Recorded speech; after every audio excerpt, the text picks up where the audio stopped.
My sermon comes from the experience of the difference that Jesus has made in my life. In our readings, in the Old Testament reading, the writer simply says, our relationship is like being in love, from the Song of Solomon. Lovers, sweethearts. God says, arise, my love, my fair one, and come away with me. Are you still dating God, or are you going steady? The psalm says, God, you stir my heart like a noble song. God is like a song? I have an activity that I like to do with young people. We sit around a table, and I have this jar of beans in the middle of the table, and I ask them to guess how many beans are in the jar. And then they write down their answers. Now flip your paper over, and they flip them over, you know. And then I say, let's talk about music. And we talk about, Taylor Swift and Katy Perry and Pharrell Williams and Pitbull, you know, all your favorites.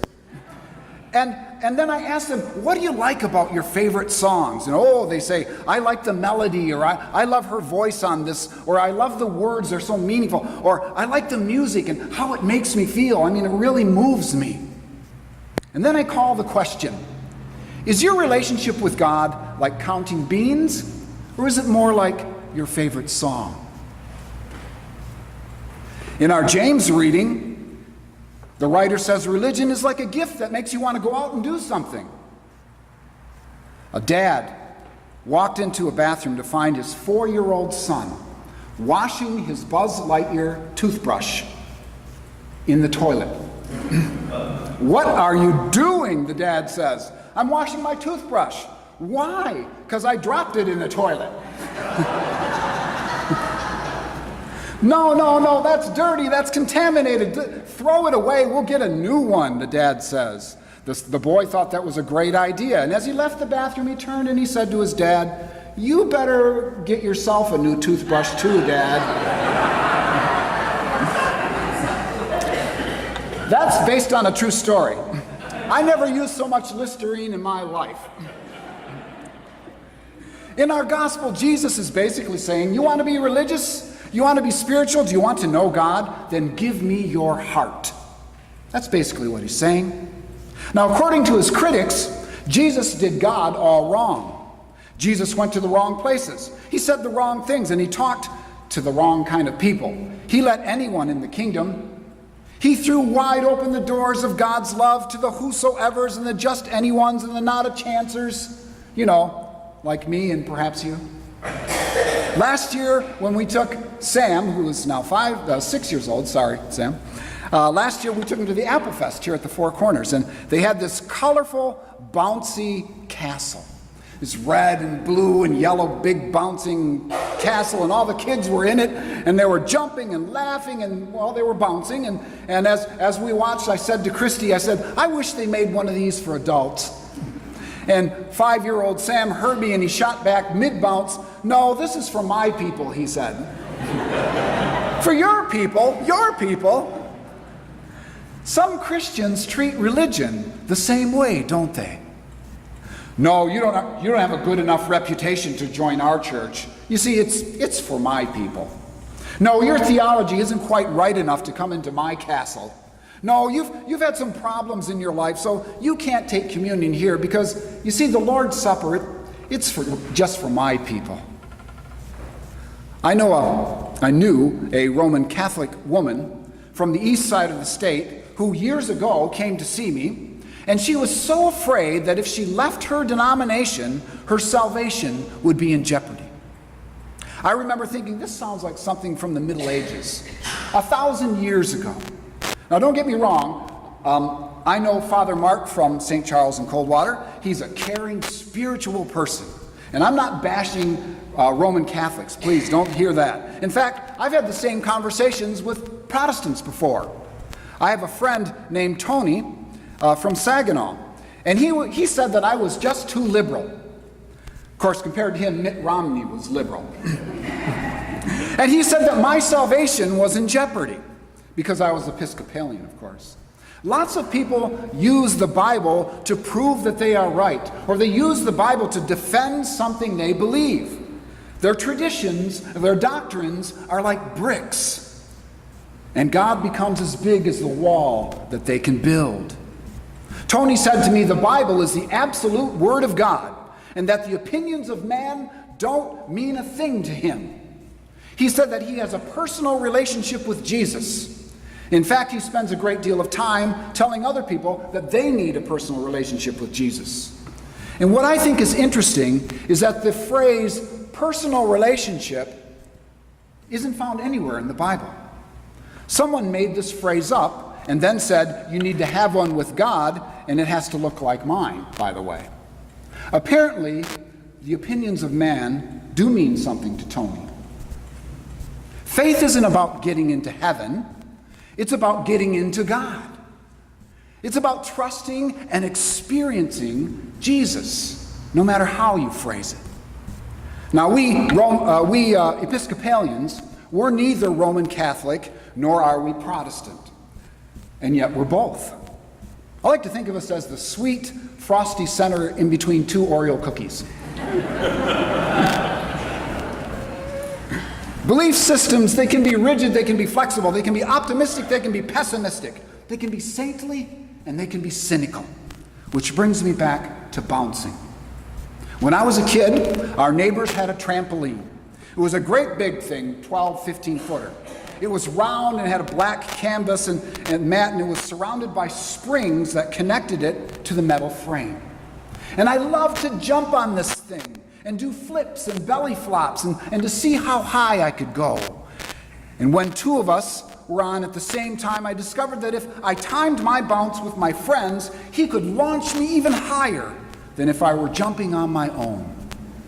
On this trampoline, religion begins to make sense to me. We are all living a certain way. We are all following somebody, whether you admit it or not. We all have faith in something or someone. As a Christian, I am simply trying to live a kind of way, the way that Jesus taught. I think that's the best possible way to live. I'm convinced that being generous is a better way to live. Forgiving people and not carrying around a grudge and bitterness is a better way to live. Having compassion and pursuing peace and listening to the wisdom of others and caring for the earth is a better way to live. It's not about being perfect. It's about being genuine. And when I try to live this way, I find something deeper happening inside of me. It's like I'm part of something greater than myself. And in the process, I'm finding myself, and I'm finding acceptance, and I'm becoming more and more in tune, in harmony with nature and with others and with God and with the person I'm supposed to be. And that is joy. Happiness is dependent on circumstances, but joy springs from within.